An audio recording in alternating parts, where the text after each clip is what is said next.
My marriage is going to be 10 years next month, April 9. And I'm excited because when I look back at what God has done for me in these 10 years of marriage, almost 10 years of marriage, it's been amazing.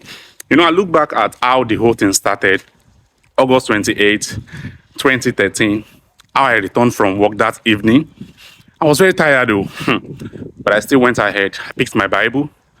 I was studying my Bible and I got to Job 33, 13, 14, and 15. That was where the Lord ministered to me. I wasn't sure that, does this have anything to do with Timileyin, who is now my wife? I went on my knees, I prayed, and I got an assurance. From there, I took the process. I went to the marriage committee, got a letter from the marriage committee. Then I went to, Ayobo. It's an interstate marriage process. I got to Ayobo, I dropped the letter. After some weeks, I went to follow up. And they told me not to disturb them. They told me not to disturb them, that they were going to do their job. I was just anxious. I needed to know what was happening. And indeed, they did their job. They forwarded the letter to Ibadan. Letter got to Ibadan. I went to Ibadan to go and tell my story, my testimony of being led to one of their daughters. They listened to my story. And that story has continued till today. It's almost 10 years. And when I look back, I have every reason to appreciate God.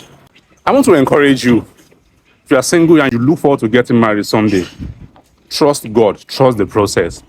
You see, that day when I prayed and I had my leading, there was still along the way maybe some fear or doubt. There could be fear and doubt in your mind.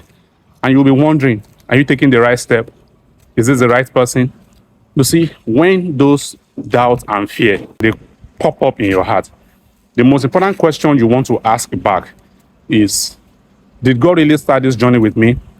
That's one. Is God still in this journey with me? If the answer to these questions is yes, go ahead. Keep moving. Don't stop. The fact that things may not look like the way you want them may not mean that God is not in that journey with you. Keep moving, keep pushing. You see, when I look back today at the journeys I took from Lagos to Ibadan, several journeys, especially for those, courtship meetings, marriage committee meetings, a lot.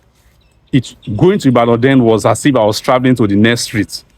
And I thank God for keeping me throughout the journey. And today, almost 10 years, it's been wonderful. It's been awesome.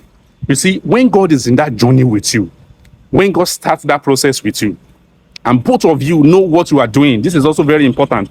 I'm telling you that that process can come out very blissfully with God and with both of you applying the right principles, both of you knowing what you are doing, both of you agreeing to work together, both of you taking corrections, both of you managing conflicts.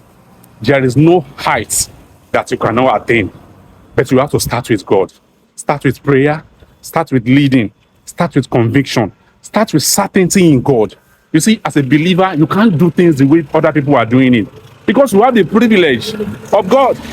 You have the opportunity to confirm things. So start with God. And when you start with God, continue with God. Some people start with God, but they leave that union, they leave that communion with God along the way. And then they continue the journey themselves. That can be a whole lot of mistake.